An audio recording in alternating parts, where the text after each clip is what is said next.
I always thought our marriage was solid. Sure, things had cooled off over the years, work, stress, the usual excuses, but I never thought Olivia would go behind my back. Turns out, I was an idiot. It all started when she decided to take dance lessons. At first, I was supportive. She had always loved dancing, and I figured it was a harmless hobby, something to get her out of the house. I even encouraged it, thinking it might boost her mood. Then she started acting different. She'd come home late from extra practice, smelling like cologne that sure as hell wasn't mine. She started dressing nicer, tighter dresses, perfume she never used around me. And the worst part? She started looking at me differently. Not with love, not even with anger, just indifference. Like I was background noise in her life. That's when I knew something was wrong. So I did what any suspicious husband would do. I followed her. One night, instead of heading home after work, I parked outside her dance studio and waited. Sure enough, after class ended, she didn't come out right away. The other students left, but she stayed behind. And then I saw him, her dance instructor, Marco. Tall, athletic, the kind of guy women swoon over. I watched as she laughed at something he said, touching his arm, leaning in just a little too much. And then, right there, in the dimly lit parking lot, she kissed him. I should have been furious. I should have gotten out of the car and confronted them right then and there. But instead, I just sat there, gripping the steering wheel so hard my knuckles turned white. Because in that moment, I realized something: Olivia had already moved on. But if she thought I was just going to sit back and take it, she was dead wrong. I drove home in a daze, my mind replaying that moment over and over, Olivia standing there, her hands tangled in Marco's hair, kissing him like I hadn't even existed. It wasn't just the betrayal that burned, it was the ease with which she did it. No hesitation, no guilt. I wanted to confront her right then, but I knew that would be too easy for her. If I stormed in, yelling, demanding answers, she'd just lie, make excuses, maybe even flip it on me, make me the bad guy somehow. No, I needed to be smart. If she was going to betray me, she was going to regret it. So I played my part. When she got home that night, she greeted me like nothing had happened. "Hey, babe," she called from the doorway, kicking off her heels. "Long day?" I forced a smile. "Yeah, just work stuff." She leaned over and kissed me on the cheek, before heading to the shower. I watched her walk away, feeling my stomach twist.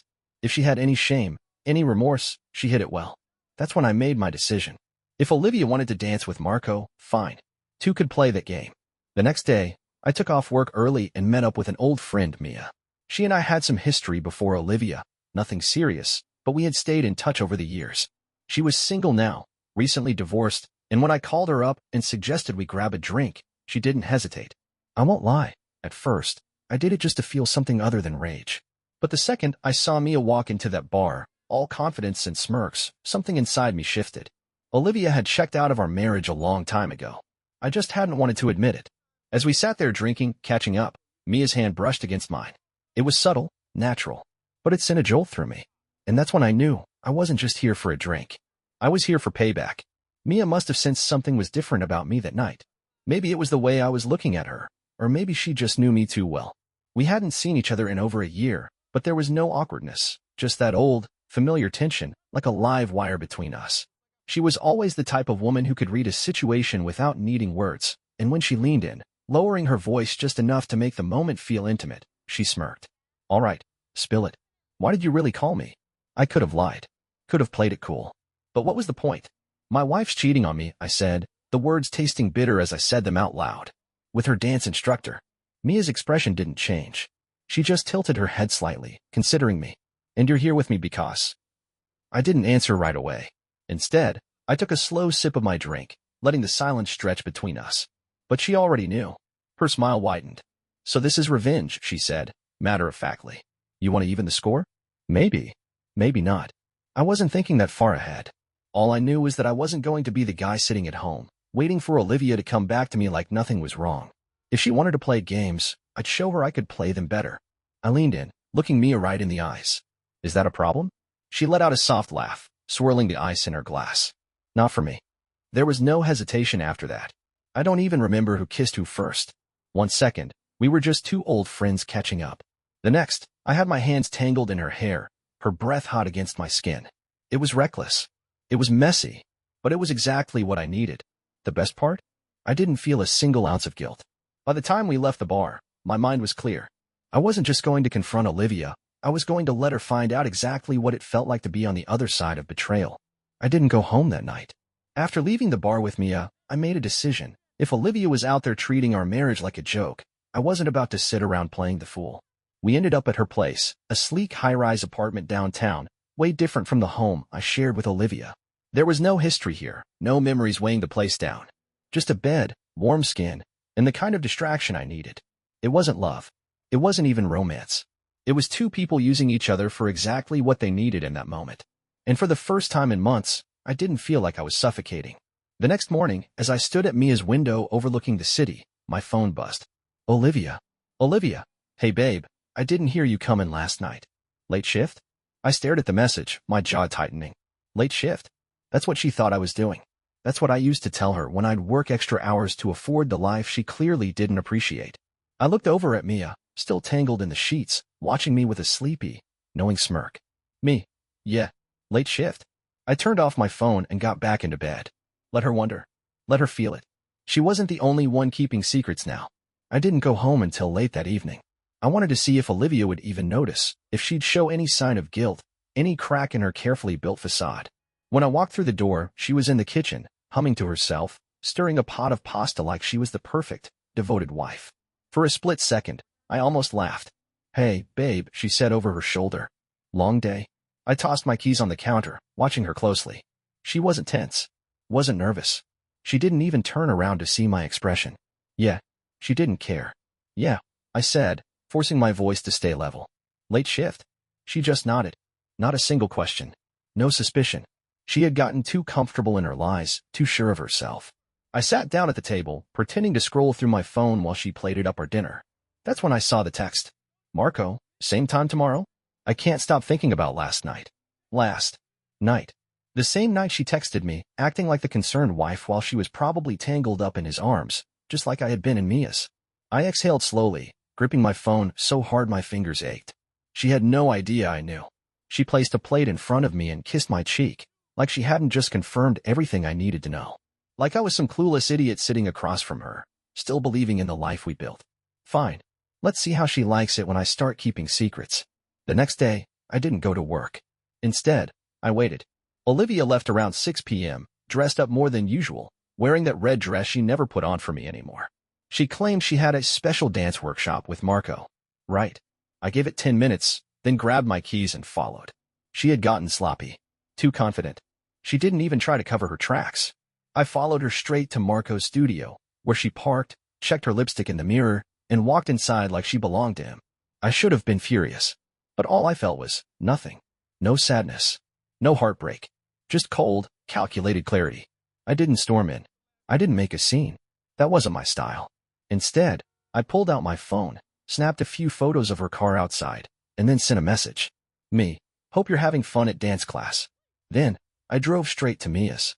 She answered the door in nothing but an oversized t-shirt, one eyebrow raised. Didn't think I'd see you again this soon, she teased. I stepped inside, wrapped an arm around her waist, and pulled her close. Change of plans. If Olivia wanted to spend the night in Marco's arms, she was going to wake up to the reality of exactly what that felt like. I wasn't playing fair anymore. I woke up the next morning with Mia curled against me, her breathing slow and steady. The room was dim, the city just starting to wake outside her window. I should have felt guilty. Should have felt something. But I didn't. Instead, I grabbed my phone and checked my messages. Nothing from Olivia. She hadn't even bothered to respond to my text from last night. No panic, no fake excuses, no attempt to cover her tracks. That told me everything I needed to know. I slipped out of bed, careful not to wake Mia, and got dressed. Before I left, she stirred slightly, her voice groggy. Leaving so soon? I leaned down, brushing a hand through her hair. Yeah, got some things to take care of. She smirked sleepily. Tell your wife I said hi. I chuckled, but didn't reply. Mia wasn't stupid. She knew exactly what this was. By the time I pulled into my driveway, Olivia's car was already parked outside. I took a deep breath, steadied myself. I wasn't going to lose my temper. I wasn't going to yell or demand answers. No, I was going to let her dig her own grave. When I walked in, she was sitting at the kitchen table, sipping coffee, scrolling through her phone like she hadn't just spent the night screwing her dance coach. She barely looked up. Hey, babe. You were out early. I smirked, setting my keys down. Yeah, late shift. Her fingers hesitated over her screen for a fraction of a second before she recovered. You worked too hard. I leaned against the counter, watching her carefully. So, how was dance class? She looked up at me then, her expression neutral, but I saw the flicker of something in her eyes. Hesitation. Oh, she said smoothly, stretching. Tiring. Marco really worked us hard last night. I bet he did. I forced a nod. Yeah, I figured. I pulled out my phone, pretending to check something, and then casually turned the screen toward her. The photo of her car sitting outside Marco's studio at 11 p.m. stared back at her. I didn't say a word, just watched. And for the first time, she was the one caught off guard. Olivia stared at the photo, her fingers tightening around her coffee mug. Her mouth opened slightly like she was about to speak, but nothing came out. I let the silence stretch between us. Slowly, I set my phone down on the table and took a seat across from her. So, I said, keeping my voice calm, do you want to try that again? She blinked rapidly, then scoffed, shaking her head. Are you seriously spying on me now? I almost laughed. That's her angle? Not denial. Not guilt. Just immediate deflection. Spying. I repeated, tilting my head. That's interesting. Because I don't remember installing cameras in Marco's bedroom. But I do remember my wife lying to my face and spending the night with him. Her jaw clenched. For a moment, I thought she'd try to gaslight me. Maybe claim she was at dance class late. Maybe even say she just fell asleep at the studio. But she didn't. Instead, she rolled her eyes. All right. Fine. You caught me. Just like that. No fake tears. No excuses. No attempt to soften the blow. I sat back, exhaling sharply. Wow. No hesitation at all, huh? She shrugged. What do you want me to say? That I'm sorry? That it was a mistake? She let out a dry laugh. I'm not going to sit here and lie to make you feel better. And that was the moment, I realized that I didn't love her anymore. Not even a little. Because it wasn't just that she cheated. It was that she didn't care. I nodded slowly, letting it sink in. Good, I said, my voice almost amused. Because I wasn't going to believe you anyway. Her eyes narrowed slightly. So what now? Are we really going to do this? The whole dramatic breakup scene? Because I don't have the energy. I smiled. Oh, don't worry, Olivia. We're not doing anything dramatic. Then I stood up, grabbed my phone, and sent her a text. Me, check your email. Her phone buzzed a second later. She frowned, unlocking it. A beat passed. Then her face paled. She looked back up at me, her breath hitching. You. That's right, I said, enjoying the way her confidence cracked for the first time. Divorce papers. Already signed. Everything's laid out, clean split, no messy fighting, no dramatic screaming match like you were hoping for. I grabbed my keys and turned for the door. Just sign them, Olivia. You'll be free to be with Marco, and I'll be free to be with someone who actually gives a damn. I was halfway out the door when I heard her voice, small and unsure for the first time. Where are you going? I turned, grinning. Late shift. And then I walked out. Straight to Mia's. I barely made it a mile down the road before my phone started blowing up. Olivia, wait. Can we talk? Olivia, I didn't mean for it to happen like this. Olivia, are you seriously leaving like this? Olivia, Ryan, don't ignore me. I smirked, tossed my phone onto the passenger seat, and kept driving. She wasn't texting because she felt bad. She wasn't texting because she loved me. She was texting because she lost control of the situation. She thought she could have her fun with Marco while keeping me as the safe, dependable husband at home. She thought I'd break down, scream, beg her to stay. But instead, I walked away first. And she hated that. By the time I pulled up to Mia's place, I had already made up my mind. Olivia was my past. She just hadn't realized it yet. Mia opened the door, her eyes flicking over me with curiosity. You look satisfied, she mused. I chuckled. You could say that. She stepped aside, letting me in. I take it things with your wife went well. I shrugged. Depends on how you define well. Mia's smirk deepened. You finally tell her? I met her gaze, not bothering to hide my amusement. I sent her the divorce papers. She let out a low whistle. Damn. Cool. I stepped closer, tilting my head. That a problem? Her eyes gleamed with something wicked. Not for me. Then she grabbed the front of my shirt and pulled me inside. As I kicked the door shut behind me, I realized something. I hadn't thought about Olivia once since I left the house. Not the betrayal. Not Marco. Not the years I wasted on her. I was done. And for the first time in a long time, I actually felt free. The next morning, I woke up to sunlight streaming through Mia's curtains, her warm body curled against mine. It was the first time in months, maybe years, that I didn't wake up feeling like something was missing. No tension. No stress. No fake smiles over morning coffee while my wife snuck around behind my back. Just peace. Then my phone buzzed. I already knew who it was before I checked. Olivia, Ryan. We need to talk. Olivia, You can't just throw away years of marriage like this. Olivia, please. Just call me. I sighed, running a hand over my face. Part of me wanted to ignore it. Let her sit in her own mess, just like she had made me do for who knows how long. But another part of me, I wanted to hear the desperation in her voice. I slipped out of bed, leaving Mia still asleep, and stepped onto the balcony to call Olivia back. She picked up on the first ring. Her voice was shaky, caught between anger and panic. Ryan. I leaned against the railing. Morning, Olivia. Are you serious about this? She snapped. Divorce papers? You're just going to walk away? I smirked. That's the idea. She let out a sharp breath. Ryan, I know you're mad. Oh, I'm not mad, I cut in. Mad was before I realized you weren't worth it. Now, I'm just done. Silence. Then, quieter, she said, was there someone else? The irony almost made me laugh. She could screw around with Marco for months, but the second I pulled away, suddenly she cared. I didn't bother lying. Yeah. Her breath hitched. You didn't even try to fix this, she said, voice shaking. You just ran off to someone else. I let out a low chuckle. That's rich, Olivia. Real damn rich. More silence. Then, barely above a whisper, was it Mia? Now that did make me laugh. Why? Would that make you feel better? Knowing I was with someone I should have chosen over you years ago. She let out a choked breath. Ryan. No. I said, cutting her off. We're not doing this. You made your choice. And I made mine. And with that, I hung up. I stood there for a moment, feeling the weight of it all settle in. Not sadness. Not regret. Just finality. Then I went back inside, crawled into bed beside Mia, and pulled her against me. And for the first time, Olivia didn't exist in my world anymore. A week passed, and Olivia didn't sign the divorce papers. She wasn't ignoring them. No, that would have been too easy. Instead, she dragged it out. Calling, texting, even showing up at the house when she knew I wasn't there. I guess she thought if she stalled long enough, I'd cave. She didn't realize she had already lost. I was at Mia's most nights, barely even going home except to grab my things. Every time Olivia called, I let it go to voicemail. Every time she texted, I left her on read. She couldn't stand it. And then, on Friday night, she finally cracked. I was at Mia's, sitting on her couch, beer in hand, when my phone lit up with Olivia's name.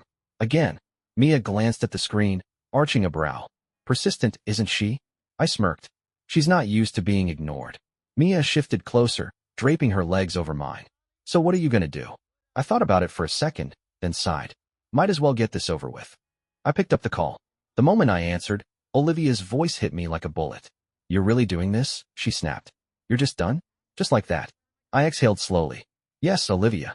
Just like that. She scoffed. You know, it's funny. You spent years making me feel like I was the problem, like I was the one ruining our marriage. And the second things get hard, you run straight into someone else's bed. Mia chuckled at that, shaking her head as she took a sip of wine. I smiled. You really want to talk about running into someone else's bed? How's Marco? Silence. Then, in a much smaller voice, we're not seeing each other anymore. I grinned. Let me guess. He was never looking for anything serious, was he? She didn't answer, which told me everything I needed to know. Of course Marco didn't want to keep her. He wanted the fun, the chase, the affair. But once I was out of the picture, once Olivia was no longer forbidden, the excitement was gone. I almost felt bad for her. Almost. She cleared her throat. Ryan, No, I interrupted. I don't care. I really don't. Her breath caught. You don't even want to hear what I have to say? I leaned back, Mia tracing lazy circles on my thigh. Not really. More silence. Then, I loved you, you know. I let out a slow, bitter laugh. Yeah, you had a really funny way of showing it. I heard her swallow hard. Please. Can we talk? Face to face. Mia watched me, waiting to see what I'd say. I considered it. Then, finally, I said, sure, Olivia. We can talk. Because now, I was in control. And I wanted to see how far she'd go to try and fix something that was already shattered beyond repair. I agreed to meet Olivia the next day, but I wasn't going alone. Mia wanted to come, just to watch the train wreck, but I told her no. This wasn't about showing off or rubbing it in Olivia's face. This was about closing the book. When I pulled up to the cafe Olivia had chosen, she was already there, sitting at an outdoor table, nervously stirring her coffee. She looked different. Not in a physical way, she was still the same Olivia, still beautiful, still the woman I once thought I'd spend forever with. No, the difference was in her eyes. For the first time, she wasn't smug. She wasn't defiant. She wasn't in control. She was desperate. I sat down across from her, leaning back in my chair. All right, I said. Talk. She let out a breath, pushing her coffee aside. I don't even know where to start. I stayed silent, waiting. Her hands twisted together in her lap. I messed up, Ryan. She looked up, her eyes already glassy. I know I did. And I know I don't deserve anything from you, but she exhaled shakily. I need you to understand. It wasn't about Marco. It wasn't even about you. I smirked. Right. You cheating on me wasn't about me. Got it. She winced. That's not what I mean. She hesitated, then looked away. I was lost. I felt invisible. And Marco made me feel seen. I should have been angry, but all I felt was exhausted. Olivia, I said slowly, I spent years seeing you. Years doing everything I could to make you happy. And the second you felt lost, instead of talking to me, instead of trying, you went straight to another man. I shook my head. You don't get to sit here and act like that was some accident. She sniffed, wiping her eyes. I know. And I'm sorry. I really, really am. I tilted my head. Are you sorry for cheating? Or sorry that I didn't let you get away with it? That hit her like a slap. She let out a shaky breath. Ryan. I miss you. I let out a humorless laugh. No, Olivia. You miss the version of me that let you walk all over him. That guy's gone. She reached across the table, her fingers brushing mine. Can we just start over? Please? I'll do anything. I stared at her hand, then met her eyes. And in that moment, I felt nothing for her. No love. No hate. No pain. Just complete, absolute indifference. I leaned forward slightly, lowering my voice. I already did start over, Olivia. Her brows furrowed. What do you? Then her face paled. I smirked. You know exactly what I mean. She pulled her hand back like I'd burned her. So that's it, she whispered. You're just done. I nodded. I was done the second I saw you kiss him. Her face crumbled. For a second, I thought she might break down completely. But honestly, that wasn't my problem anymore. I stood up, grabbing my keys. Sign the papers, Olivia. She looked up at me, her bottom lip trembling. And if I don't? I chuckled. Then I'll let the court decide. I didn't wait for her response. I just turned and walked away, leaving her sitting there, alone with her regrets. And as I stepped out onto the street, the sun warm on my face, I realized something. I had finally won. Not because I got revenge. Not because I had Mia waiting for me. But because I was free. And Olivia? She had to live with the fact that she lost the only person who ever truly loved her. Game over.